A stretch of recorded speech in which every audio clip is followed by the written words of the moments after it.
Don't stop. Many of you asked to see a glimpse of the panel discussion from the conference I participated a few weeks ago, and I went the extra mile. I got the entire footage for you, and I hope you enjoy the discussions, which are focused on competence and attracting talents in the field, mostly young individuals and females, which are underrepresented, basically like in every other engineering field. So comment during the discussion and let me know what you think and what your thoughts and points are. And without further ado, enjoy.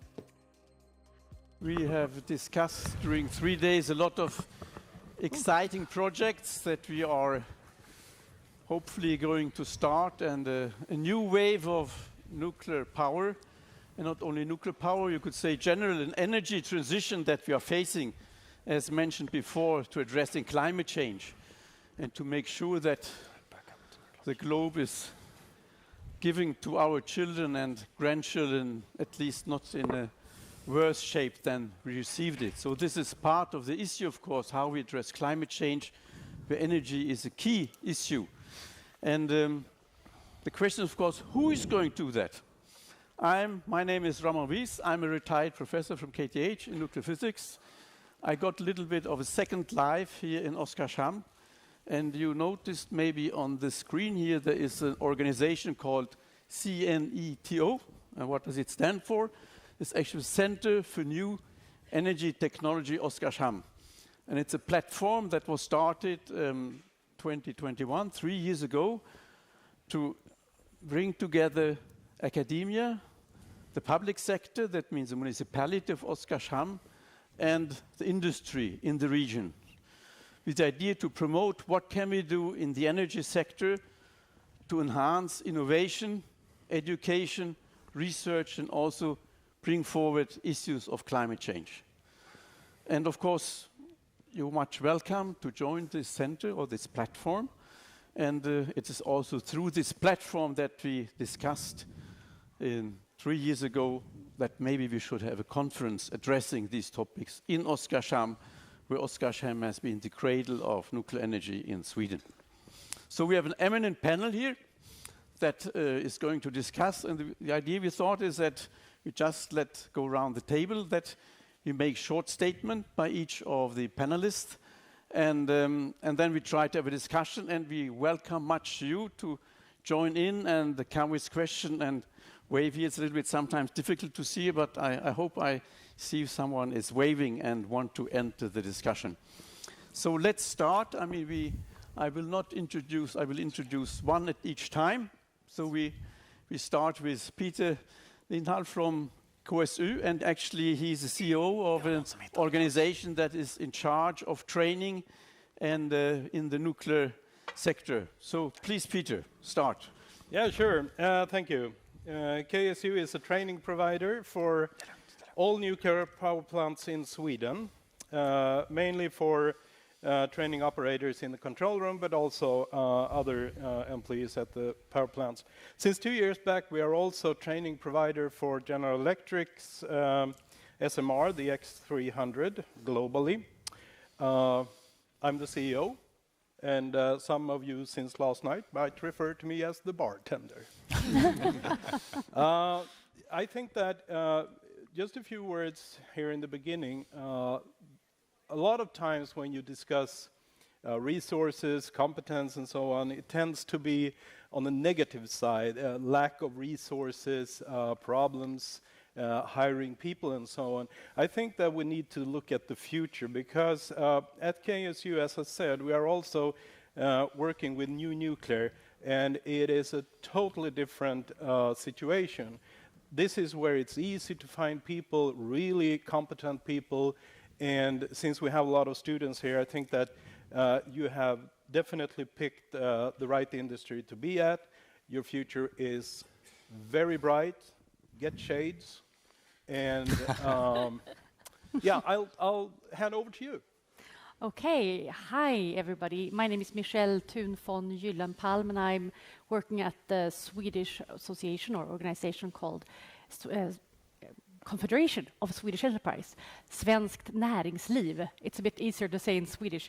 And Svenskt Näringsliv is actually gathering together 60,000 Swedish companies or companies in Sweden, and also organizing 49 different organizations that work for different sectors. And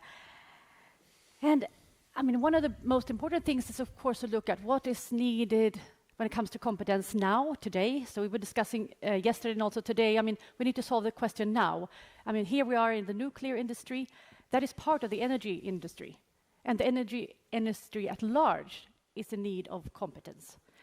But not only the energy industry. I mean, I work for most of the companies I meet is actually not in the energy industry. That's from different sectors, the chemical industry or the transport sector. And every kind of industry in Sweden is now talking about a lack of competence. So, I mean, the future is quite bright wherever people want to work. And we also must remember that everybody does not need to become a nuclear physicist. We need also, construction workers. We need people working with concrete, everything actually. Also teaching. So we are in a big challenge to get enough people to jobs. And as you said, we need to look forward. We need to look into one of the students, I can't really see you because it's dark out there, but one of the students raised the question, it's a climate crisis, so what do we do? So we need to remember, I mean, one of the things the Confederation is doing right now is planning a school tour, or that's an outreach. So we train students from universities and higher education to travel around and meet with high school students.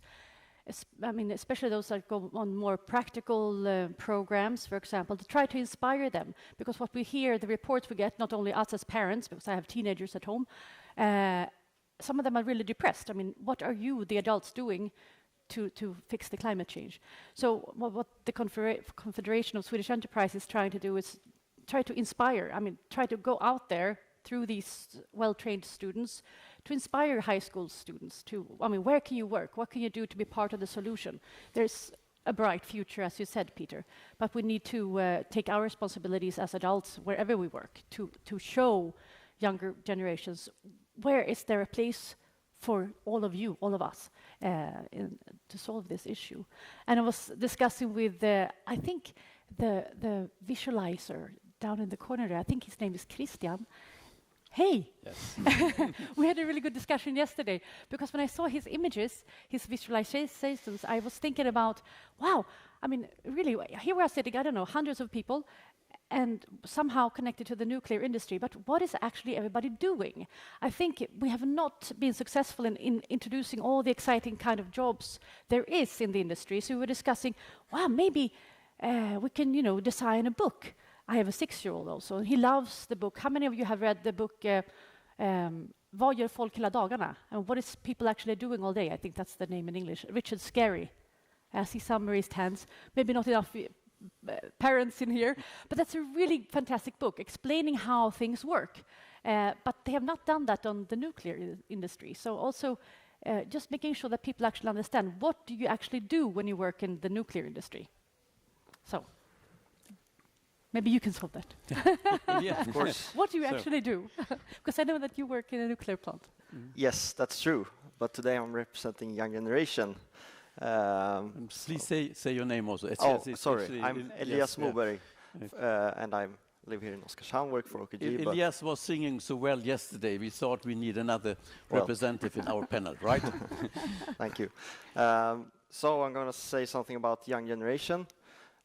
We heard this morning that the nuclear industry is kind of sort of unique business because you actually cooperate within the industry quite much. You can visit each other and you can share ideas and you can work with safety and so on.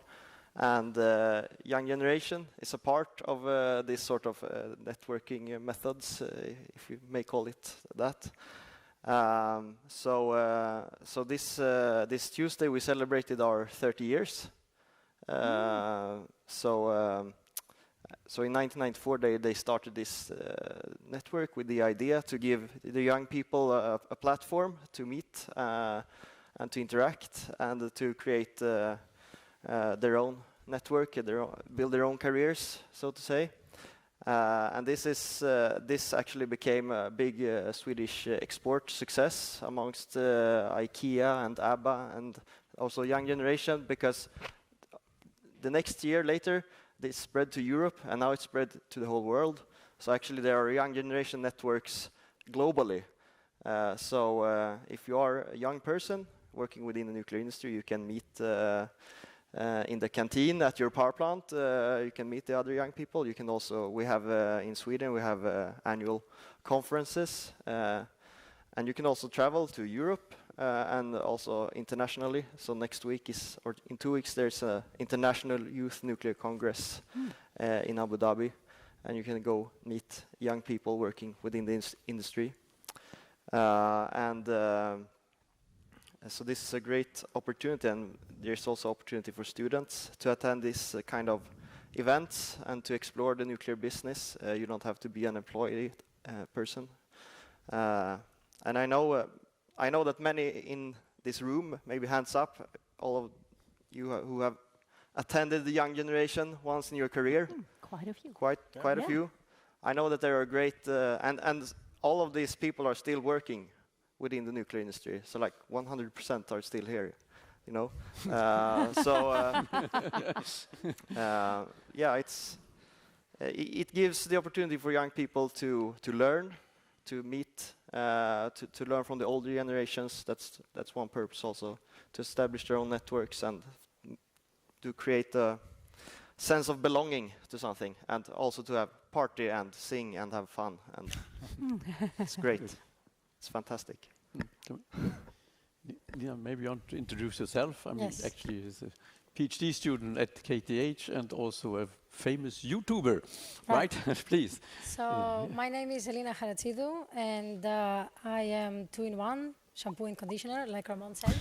I am a PhD student at KTH, Royal Institute of Technology, where I work with advanced nuclear fuel development. So if you want to talk about uranium nitride, come to me. And I also am a creator of a YouTube channel called Your Friendly Nuclear Physicist, where I talk about nuclear power, nuclear energy, and the field as a whole to the public and to just people who watch YouTube and people who are interested to learn a little bit more about what we do and how we do it. So I will approach this discussion with a little bit of this dual role, first as a student and as a person who is coming into the market, into the nuclear industries or academia, discussing what are the priorities of the new generation that we want to attract in the field that most likely are different from the priorities or the things that were considered important for the previous generations in the field, and as well as how to attract the people and how to even make them aware about who we are and what we do. And one of those, it's not really a mystery, one of those ways to do that is social media. And YouTube is no crystal ball when it comes to that. Any social media will do. We as industry have not been very successful in being transparent, open, and even fun. But we are changing this now, and we are working towards making it more approachable, more relatable, and easy for people to understand and relate and potentially get interested and participate as well. Because you think it's an issue that the nuclear power industry has been a little bit, or could say nuclear power in general, not always had the best reputation. You Right. think it's a good way to deal with that issue? Yes. Telling how exciting it is. Per. All right. yeah. So I have self-introduced already 2 days ago. I am professor of physics at KTH, and I'm in charge of the physics department, where 80% of the students attending are enrolled in the nuclear engineering master program or taking courses in this program. We are, unfortunately, I must say, the only nuclear master program in Sweden. This I see as a real problem, actually, because if we are going to ramp up and ensure competence providence to the industry, to the regulatory bodies, to foreign institutes, to everybody who wants to work in this sector and to do so safely and efficiently, we need education. So it's a little bit of a strange situation that Sweden only has one active such education. There is one bachelor education in Uppsala, and there has been a master education in Chalmers University in Gothenburg. but that has been closed down for some years, and they're trying to reopen something. So my in here is to talk about the conditions for the education, the academic education. We were talking about white collar, blue collar, this difference in like where your life path will take you. And I am also, aware that the massive workforce needed for large infrastructure construction projects is the blue collar workforce. But whatever they will do, they cannot do it without you, because you are going to be the tip of the pyramid or the front of the army, or however you want to say it. You're going to be the leaders that drive the change. And if we don't have the leaders, we're going nowhere. So we need to have our nuclear engineers, we need to have the people who are well educated, who are driven, who are motivated, and to take up positions to push the envelope and to drive towards a sustainable future, simply. Another item that I want to bring up is internationalization. It's a kind of a pet peeve of mine. We are not able, I think, to work as nations in this type of transition. We have to collaborate. We have to do international collaboration on many, many fronts. We will recruit people from other countries. They will come work at us. This blue-collar workforce, for example. There is no way Sweden is going to be able to take our current blue-collar workforce to produce or build several big nuclear power plants. We're going to import labor to do this. That's the only way. And so is everybody else. So this is a big problem. Like, everybody wants this workforce, but it's a limited one. And we have to be early on the ball. We have to have attractive conditions. We have to make it possible. And we have to, in the industry and the institutes and the bodies that work in the field, we have to understand that it's not a national business. You cannot only hire Swedish-speaking people.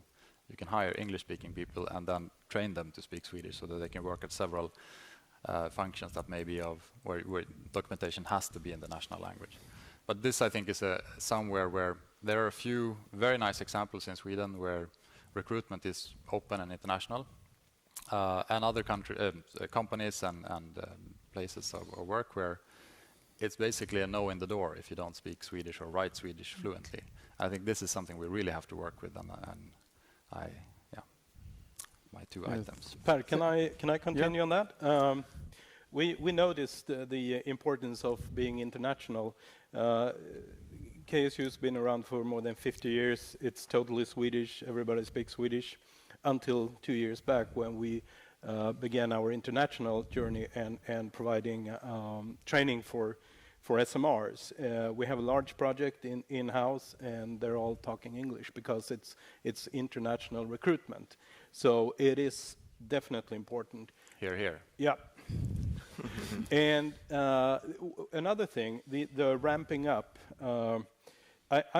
I'm worried because if you look at the French nuclear program, they're actually stating that they need to employ somewhere between 10 and 15,000 people per year.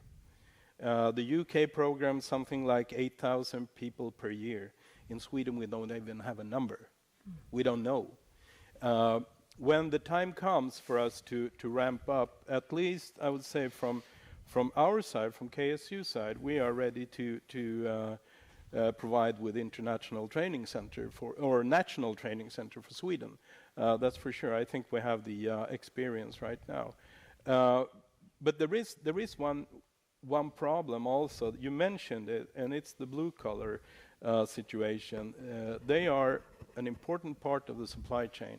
And I'm talking about welders, concrete workers, even asphalt layers, because you need roads to the new nuclear power plants. Do you know that Sweden has roughly 320,000 blue-collar construction workers?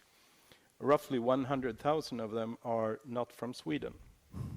Most of them are from Poland and the Baltic states. So let's say the Poland decides on building nuclear power plants, they will probably vanish from the Swedish market. So we have a big problem there with the blue collars as well. We need to ramp up the whole system, as a matter of fact. I think following up a little bit on this also, what Per stated is, as you state, there's a general, if you speak to industry, you say that your general lack of competences in all sectors, and I think that's good news for our students. And but on the other hand, it's also, as when Sweden started as a nuclear power program in the 60s, there was a preparation beforehand in terms of building up education. And of course, this is something that we really need to look into. And I think Per probably also has a wish list that we need more support in terms of support to professors, for example, positions from the industry.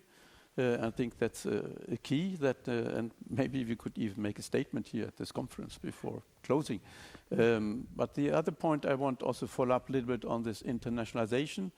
I've been vice president for KTH many years as in charge of internationalization, and I met many students, excellent students from Spain or France, that then had a very difficult time finding a job in Sweden. And I think that's something that's very happy to listen to you, Peter, that you're very much open. It's international, but I think it's also, we have other industry representative here that is a mindset that needs definitely to be changed in Sweden. Maybe also you want to speak on that, being from the representative from the Swedish industry. Yes, Michelle. I mean, for sure. I mean, there's many sides of this coin, if you will. I mean, one of the things that the Swedish enterprise is working towards is, of course, to influence politicians and regulation. And when it comes to how to get more international competencies in all fields, we have been working for quite a few years to make it more easy, to make regulation simpler, both when it comes to residential permits, how to get a social security number, but also how to get good housing and how to, most of them maybe want to bring families, how to make sure how to integrate them in the communities. Maybe they want international schools. Is that available in the different cities? So, I mean, one of the things we can work on when it comes to regulation is this kind of flexibility in the system when it comes to getting a work permit, for example. Does it need to be linked to a employer? Yeah. Or can it be more broad, for example? That's one thing that the Confederation is doing. Yeah. If I can comment this thing, because I'm very happy to hear this, that you are actively working on that. One issue that we are struggling with a lot, we do a lot of research at the university. So one of our, let's say, major products is, of course, the students at the master level, but also PhD students at doctoral level. So future independent researchers that are going to go out and drive change. Sweden a few years ago changed its policies regarding residence permits and the right to stay in the country. That once you are graduated as a PhD from outside of Europe, let's say China, or India, or wherever, you have to have a contract stipulating 2-year employment to get the residence permit. Yeah. So we're pushing millions. Choose the currency, it doesn't matter. Millions, or maybe even billions, into training real live experts of immense value for this country, and then we're saying bye-bye, because no employer is going to give 2 years contract immediately. You have a 1-year test contract or something, and then you might get it for. So we're basically just saying, welcome, come here, become a doctor, become one of the world leading experts in a particular subject field, and bye-bye. This has to change. Yeah, that's why it's so important to change this, become more flexible. It's so then we can work together, for sure. Elina, please. Yeah. I fully agree, both with Michelle and Baron, basically understanding what is the need of the people who one wants to attract, and then try to meet that need. And understanding the people and the target group that we have is essential. And unfortunately, if the people who we want to attract are not sitting at the table when the decisions are being made, then most likely one will not attract them. So similarly with the finding housing or finding an international school, there is an even more global, let's say, lack of attractiveness in the field, and that's not something that only nuclear is facing. It's a whole engineering field, is the lack of females in the workforce. We have around 25% females in the nuclear field as a general. Take example of this conference, we had 4 speakers out of 30 that were females. That's a 13%. So we are missing out on at least 1/4 of potential employees of all levels of education that could contribute and are excellently able to contribute because we don't speak their language. It's not adapt it in a way that makes it attractive. And that's not only as a female in the field, but also as a young person in the field. It has to come from a place of sensing and understanding that the industry has similar values to what you share. And nowadays, the people who we want to attract are millennials, are Gen Z, and potentially Gen Alpha in the future. So we have to understand what's important for them. Most of the people are interested in conscious, environmentally friendly industries that care about the environment, but at the same time care about values like gender imbalance, like minority representation, pay equity, gaps in all kinds of areas that we can address. I understand, like what Peter said, that we have an old industry and existing power plants that still need to be operated and someone needs to work there, so it's not only sufficient for someone to be interested in the next gen. And we cannot change the old tech, but we can change the work culture. So this is something that one needs to address and actively work towards, because unfortunately it's not only sufficient to state that it's a problem. We have to show how we are trying to address it to attract all of those people who are currently missing out on. Maybe there's a comment from, we have many industry representatives here. Is Johan still around, or from SKB or OKG that could comment on this? I mean, with respect to international students and employability, I think that it would be nice having a comment. Yeah, I see someone raising the hand. SKB, yes. Let's having someone coming in and comment. Vattenfall to the rescue. Please state your name also, yeah. The mic. Mike. Frank, help him. Oh, hi. Good. Daniel Nordgren, Vattenfall. I would like to, getting a bit inspired here and maybe hand out a hand to and reach for Per here, because I think this, you're addressing quite a practical issue around this. You know, we want to employ people. We need, half a year of before you get permanent kind of work. And then you have the 2-year challenge on your side, and let's be a bit creative here. And I think if you have people becoming doctors, let's try to employ part-time before they actually graduate. Yeah, we can do the same. We can do the same with the master students as well. We're talking about in Vattenfall, my small kind of area. Let's steal the German working student concept, having students from year 3 working 20% in our department. We get opportunity to massage and indoctrinate them in the Vattenfall, way of doing things, and then we comes to thesis, and then it's kind of a good employment test for us. So maybe we can have a workaround on this 2-year issues, and I do agree it's a waste to educate, not educate people, but we should definitely make sure that they are welcome here even afterwards, and I guess they need to be sort of also learning and accepting the dark period in here in Nordics as well. So it's let's keep them here. So let's reach out on that one. Thank you much. Thank you. Sorry, Magnus, I see you here from Uniper. Maybe you want to comment that maybe Uniper wants to match Vattenfall's over here. Okay, Anders, yeah.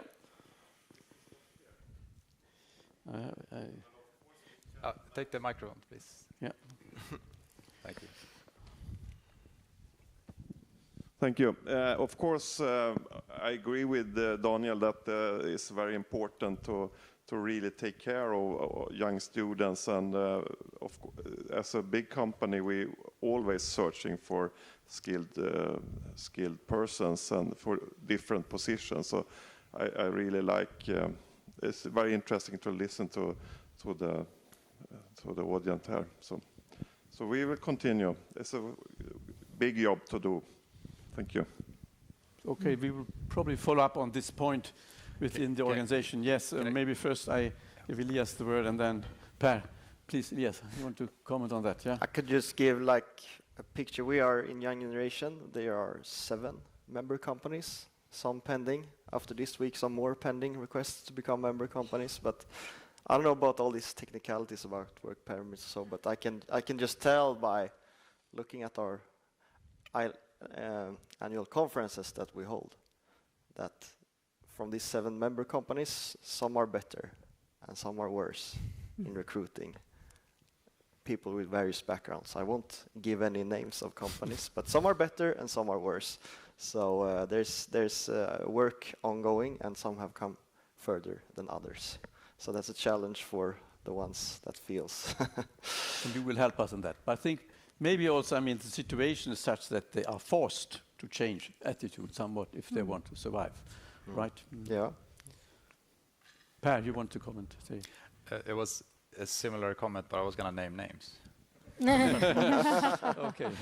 Let's see if I agree. Yeah, let's see if we agree on this. So, Okay. I mean, in my experience, and I think it's good to lift out good examples, right? We should maybe not talk about those who don't perform so well, but I think we should mention those that do. For example, in my experience, many of our students, doctors, etc., graduates from us, they go to Westinghouse. They seem to have a very nice tolerance for not speaking Swedish at entry. Now KSU is hiring, excellent. Studsvik is also hiring. The consultancy companies around, A3 and WSP, for example. These are companies that are not seeming to have the big issue with the language and that take the risk. And the industrial PhD student, it already exists as a concept. I don't think we've ever had one with Vattenfall, so I welcome this collaboration to have many. But with Westinghouse, for example, we had one finishing last year who also won a prize for the best PhD thesis in Sweden when he finished. So you could find it down in the lobby in the exhibit. So industrial collaboration with academia for the maintaining people here is really, really crucial. And it really works when we actually join hands and link up arms. First Peter and then Michel, please. Yeah, I think we have to realize that we're moving into a brand new era for nuclear power in Sweden. We're leaving the conservative part where it's been for a very long time, and it has put it's shaped the situation we have right now with the conservatives. But we're moving into a new era, and I think that we should definitely take care of all the good ideas, bring in more young people or the way they think, what they want, increase the number of female employees, good ideas like Daniel's, why don't we employ them as they are students. Internationalization is crucial. We are moving into this area. I think we need some sort of statement that is very, very strong, that this is the new future. Forget about the old one, because it won't work. It will go down the drain. Then we have a big problem, as I see it, and that's the divided situation that we have with the worrying part, which is the new nuclear power plants as they are today. Difficulties in recruitment, they speak only Swedish, remote areas, old technology, and so on. And that has to be handled. I don't have the solutions for that, but then we have the promising side, which is new technology, and it has a high drive, a lot of energy, a lot of curiosity, young people coming in, good recruitment situation. It is a problem already, because you have two parts of it. We're trying to make competence flow in between, since we have both situations, but that is hard. If you're employed and want to work with new technology, SMRs in the future, it's hard to step into the old technology. So that is a problem we have to address. And since we have the lifetime extension of our present plan, it will be even more difficult. Yeah, Elina, you want to also comment on this? Yeah. Mm-hmm. I fully agree. And the solution. yes, I will tell you the solution right now. I have more of a suggestion than a solution, and that would be, since, as you say, particularly at KSU, you handle both, so you see both situations.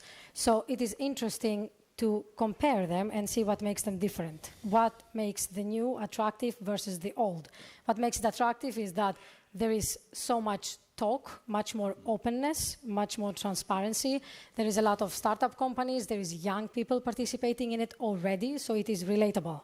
It is more relatable if there is people who look like you, talk like you, think like you, that are part of a community, and unfortunately it is not relatable when that doesn't happen. So in this sense, we talked about here, there were speakers that talked about decommissioning being sexy.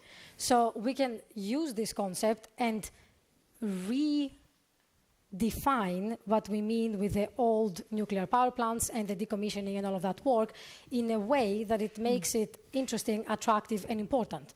And it's not like we have been failing at doing that, because we haven't been doing that. So we might as well start. Yeah. Learning from the new way that the industry is moving forward, we take that knowledge, the interest, the drive, all of this curiosity and attractiveness, and we try to implement it in the one that we already have, showing how important it is and impactful and actually essential into transitioning into the new one. So you need to give lessons to people at UKG how to attract more young people, right? I can do that. Connect to your generation, right? Michelle, please. Yeah, I mean, and then the existing power plants are really part of the future, since they are going to be, lifetime extended. So that is part of the future. But we also need to be able to have many thoughts at the same time in our heads. I mean, we need to solve the current issue with getting people employed now, but also, since we're going to have nuclear for although the future that we can see, we need to also start making sure that enough Swedish students actually graduate from grundskolan, elementary school, so they can actually go into high schools and on to become maybe PhD students, or at least master students, or engineers. So also working with the whole STEM discussion, making sure that we have good curricula, good schools, teacher training, etc., so that we build from bottom up also. So that's really, really crucial. So I just want to make everybody who's interested in those questions can actually go into the Confederation's website, because some of my colleagues have been working hard together with somebody from the Gothenburg University at looking into the math curricula, what is needed in elementary school, in the curricula, to make sure that they actually participate in the school, but also that they are enjoying it. So they want to continue with mathematics, for example. So that's really important. I think this is a subject, which is close to the heart of many people, that we have the Swedish schooling system needs some work. Yes. And there are opportunities to improve. Elina, you want to comment on that? Yes, yeah. I want to actually add on that. I agree with what you said, and I want to add that particularly when it comes to countries that don't share the same mentality or viewpoint around nuclear power, for example, Greece, where I studied and I lived, there is a very big potential there to present these opportunities to interested students, either at high school or even younger ages, or at the universities. And I actually have a great example that I realized here in the conference.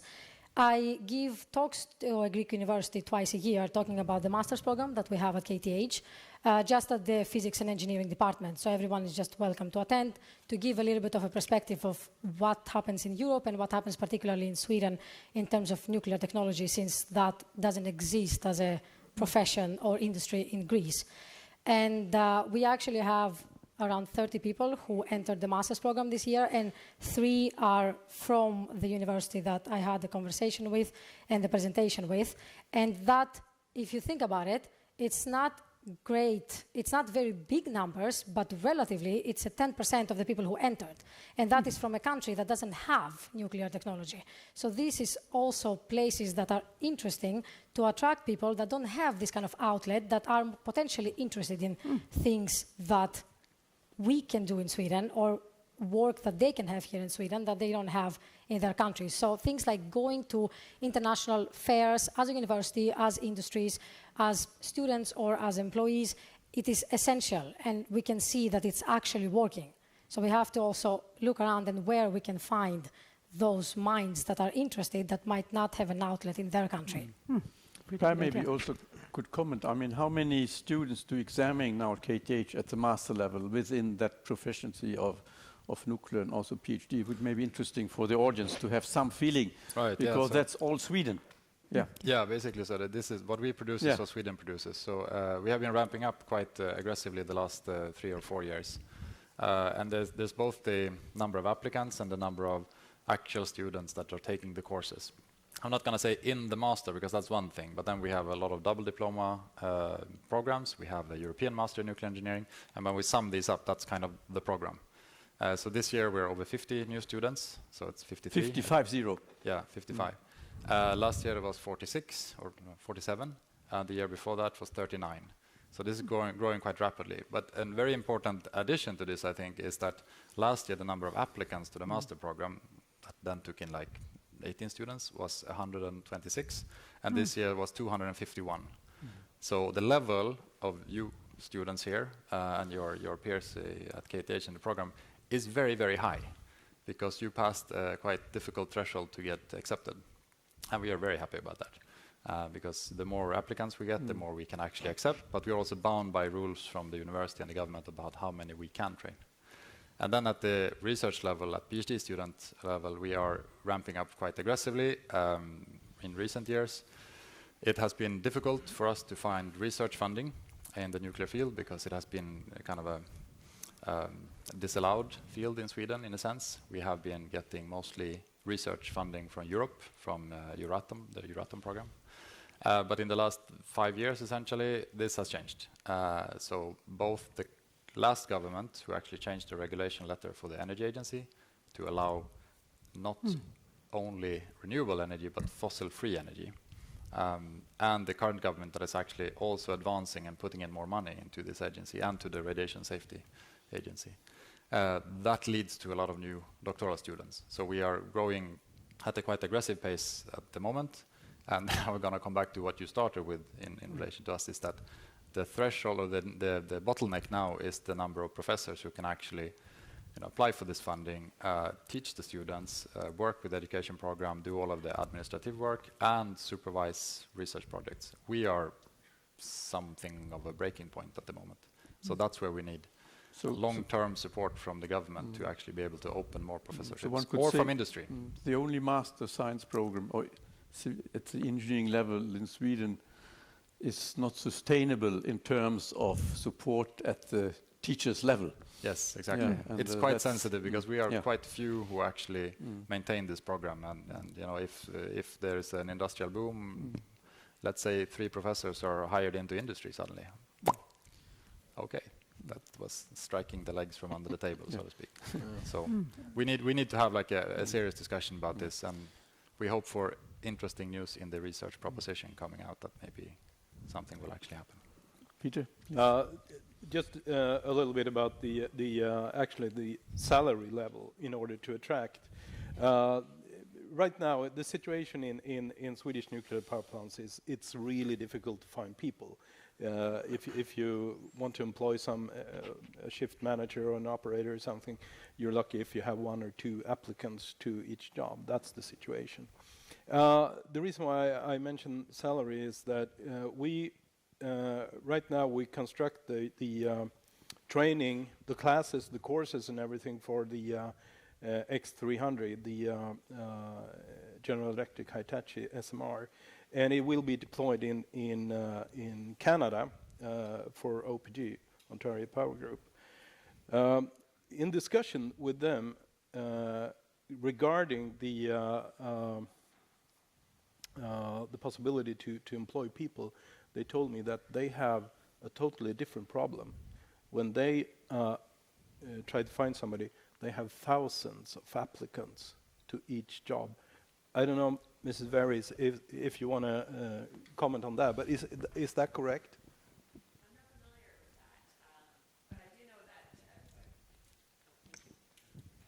I'm not familiar with the amount of applicants that they get. I'm kind of surprised, actually, that it'd be that many.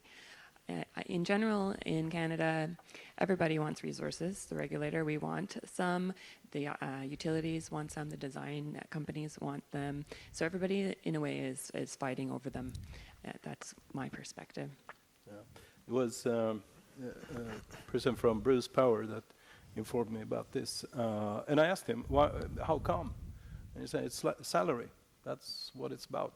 It's a high salary job to be an operator or a shift manager in Canada.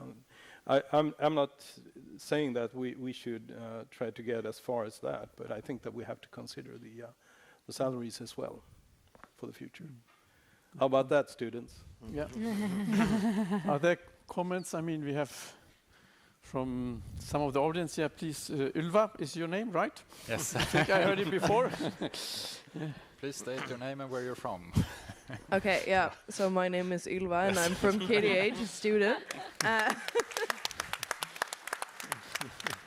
And I'm a bit curious, because right now you're talking a lot about how to attract people into the nuclear field specifically, but running a power plant requires so much more than just nuclear capabilities. I come from electric power. You're going to need us, and you're going to need material engineers and civil engineers for the building and such. How are you going to make nuclear an attractive option for them? Because I think today many students in our field doesn't consider nuclear as even a possibility. Maybe Ylva, this actually, since you are not from the nuclear electrical engineering, I mean, that maybe you could comment a little bit on this conference, what it gave you, and maybe that also inspiration, because as you say, we should have engineers from chemical engineering and, I mean, other fields here than nuclear, although the conference is much about. So what should we do to have students from other areas? As you say, we need all engineers in the field. Yeah, I think from my perspective, I think it's like spreading knowledge about that this is a viable career path and an option, and what a nuclear power plant entails. Because I think in many people's minds, when they think about nuclear power, they just think about the nuclear part and not the power plant part. You see a screen with many buttons, right? Exactly. And it's like, okay, so you have to have a specific type of operator that knows how to operate a nuclear power plant, and you have to have nuclear physicists that can run the reactor. And that's kind of where the imagination stops, and security when it comes to radiation and such. But the actual structure around it, the people who aren't connected directly to the nuclear part, you kind of forget about them as an outsider. Thank you, Ylva. I see Elina raised her hand. Yeah. I love how Ramon made you answer your own question. I absolutely agree with everything you said. I think the important thing is that when within the industry and within the field, we think there is so many options, we tend to forget that outside of the industry, this is not common knowledge. People don't know how many people we need. They don't know exactly what we work with or what are the necessities, or you talked about the blue-collar workers. This is not common understanding or common knowledge if one doesn't talk about it. And in that sense, I believe that outreach and reaching out to a general public, be it kids somewhat interested in sciences, be it students in engineering or potential applicants for a job with a non-nuclear background, simply by talking and explaining and discussing about what we do, how we work, what are the people that we work with, and that we work with not just the nuclear part in order to have nuclear energy, is the starting point. As you say, to make it even an option. And then, hopefully, by doing that in a good way, we make it an attractive one. Thank you. Thank you very much, Elina, for coming. Yeah, Elias, want to comment on that too? Well, it's not a direct comment, but I mean, I think that maybe this some part of this discussion was a bit bitter. You know, it's like, oh, we need to improve, and we need to. I mean, we just need to be self-confident. I mean, it's like I live here in Oskarshamn. I have bought myself a fantastic house just by the sea, and I can go to work in the forest, and it's right. I have sea view from my office, and then I work with like the Formula One technology. I mean, there's everything, every kind of technology in the world is like in the nuclear power plant. You can work it whatever you want, and it's like the highest tech. So it's like, just be self-confident. We are the best industry in the world. We can travel around the whole globe and meet people and learn from each other.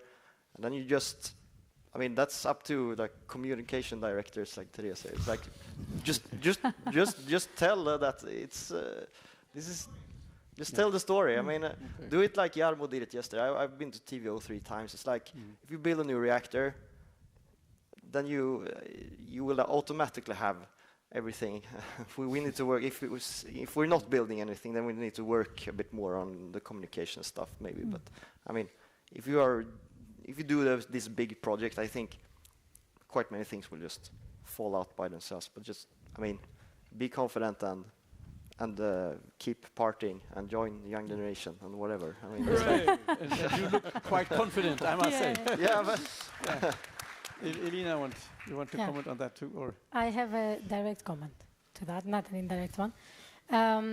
I absolutely agree with the confidence and displaying the positive aspects of the industry and what it is, how it is to work in it. But doing that alone from experience, reaching out to the people, it doesn't seem to work. It doesn't seem like a trustworthy and reliable way if one just focuses on the positives. If one actually brings up challenges and the bad things or the history and how we're trying to change that in the nuclear industry, that's when the discussion starts. That's when the people get interested because they understand that you're not biased. And they try to kind of decode a little bit, take a part of your brain and like understand what's going on and then become interested. It's similar to if someone comes to you with a very aggressive sales speech, no matter how good it is, you have this intuition of, no, I don't want that. It is a similar feeling. So we have to be relatable in a way that we have to speak about the good stuff and make it attractive and make it interesting, but we also have to talk about the challenges and how we are trying to address that. Yeah, maybe. Okay, I think we have to conclude. I thought very rapidly, just going around the table, a brief comment to what extent this conference has been, let's say, good in terms for use particular, let's say, both idea but also work in terms of, I mean, to pair in terms of, let's say, enhancing education interest for KTH and also, I mean, just going around the table, what has this conference done for your business or your core interest? Per, so I start, okay. I will start and then I will conclude, I guess. Yeah. All right. I am very happy with how the conference turned out, especially here in this room. There was so much activity. There was lightning flashes and there were questions and discussions. And in the exhibition, I think that many people here were surprised about how much interest there was, especially from the student and the young generation. You guys really livened this up in a way that many people here did not expect. And I have been getting like massive thumbs up from people I did not expect to get that from about this aspect, that we were very successful. We have had an interesting venue, well-organized activities, a really good technological, scientific, science-based, economic, regulatory-based discussion. I'm really happy with these days. But you brought quite a number of students. Do you think they were satisfied? I hope so. Yeah. I see Thumbs some up. nods. Yeah. Thumbs up. Elina. I have to agree that the student participation and the active discussions, especially during the exhibition part that we had downstairs, is immense. We basically, in the Sunrise KTH stand, haven't stopped talking since we came here. So this is amazing. This is a very positive outcome of this conference to bring really the young people and the future, basically, people of this industry with the mature industry and industry partners and organizations and bring all of this together. So I'm really, really happy how this turned out. That being said, I have also noticed that, as I mentioned before, the number of the representation when it comes to gender in the field is still quite imbalanced, which is something that we actively have to work on and really, really try to resolve. Because we are on the 21st century, 2024. We are in the forefront of technology, like you said. We have every tech available, so we have no excuse to skip on the societal advancement.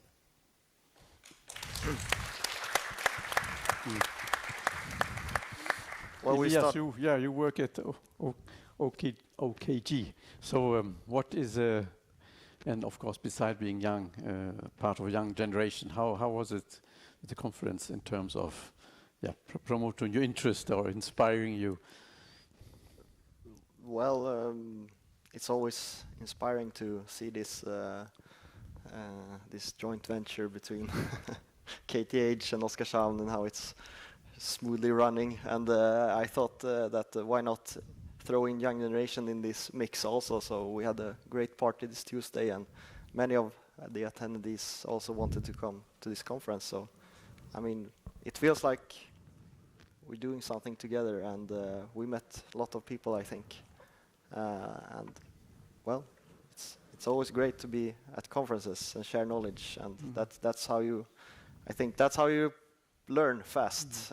It's much better and efficient way to learn than just read books or whatever. It was mentioned here before. I mean that the nuclear power industry in Sweden is coming to age, and many people retire now. So maybe we need an old generation also connect with you, and maybe that's an opportunity. I think here there is an old think about generation. that. In Västerås, there is an old generation network. Maybe it could expand. Michelle. Yes. We also have women in nuclear. Okay. There's every opportunity. Michelle. Yeah, I mean, two things basically. I mean, I think what is really exciting is hearing the possible collaborations between academia and industry to solve the current really challenges.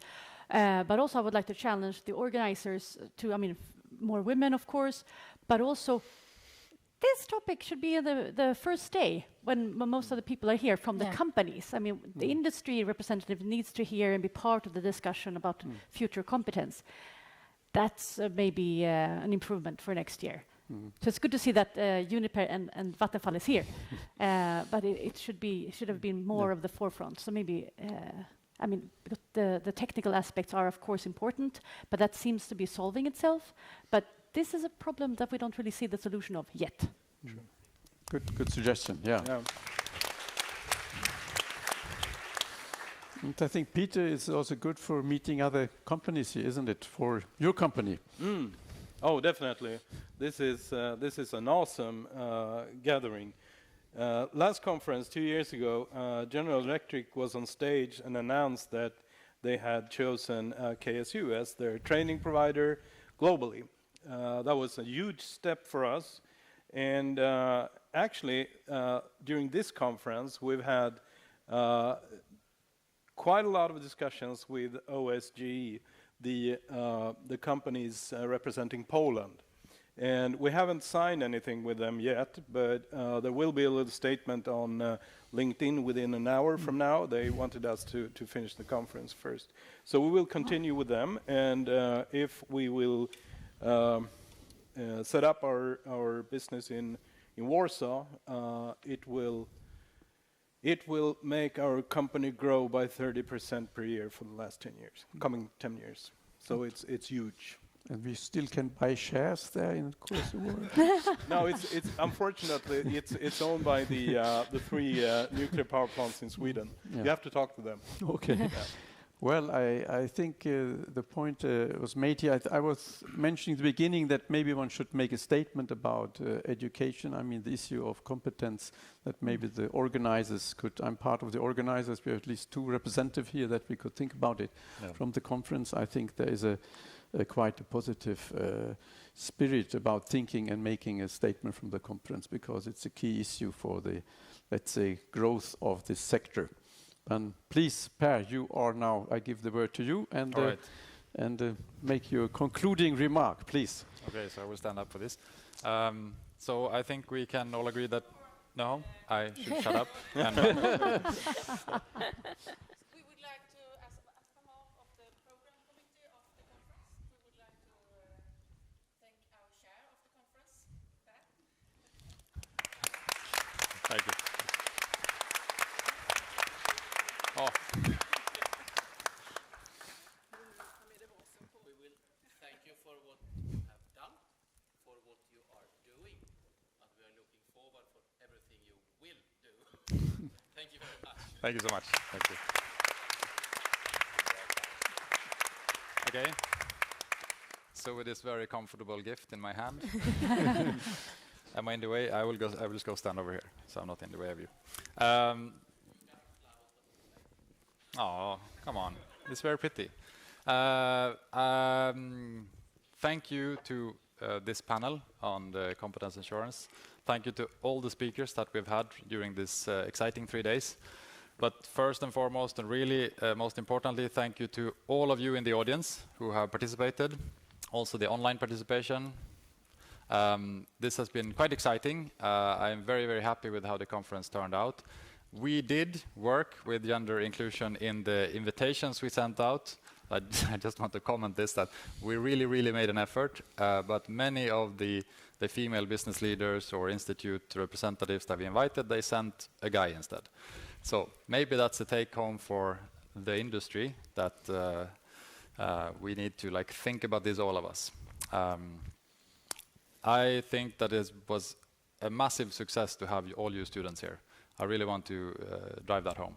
And I thank you for coming. I hope you had a great time here. Oskarshamn, as always, gave us the best weather possible. So from all of us to all of you, thank you so very much. It has been an excellent time, and I wish you a safe and pleasant trip home. Thank you. I'm really curious what you thought about the panel discussion. I will look forward to read all of your comments in the description down below. Let me know what you also thought about this type of scientific content, and if you want to see more videos like that in the future, I'll make sure and get all that footage for you. Don't forget to like and subscribe and turn on the bell notification icon. It's been Elina, your friendly nuclear physicist, and until next time, stay curious, stay nuclear. They made me wear it.